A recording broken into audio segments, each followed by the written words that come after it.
Welcome back to another technical deep dive here in the debug zone.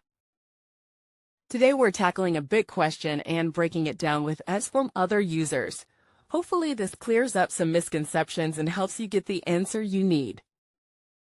So buckle up, stay a little curious, and let's jump right in.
And that's a wrap.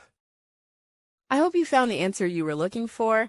If you did, take a second to hit that subscribe button. It really helps out. And let me know in the comments which solution worked best for you. See you next time in the debug zone.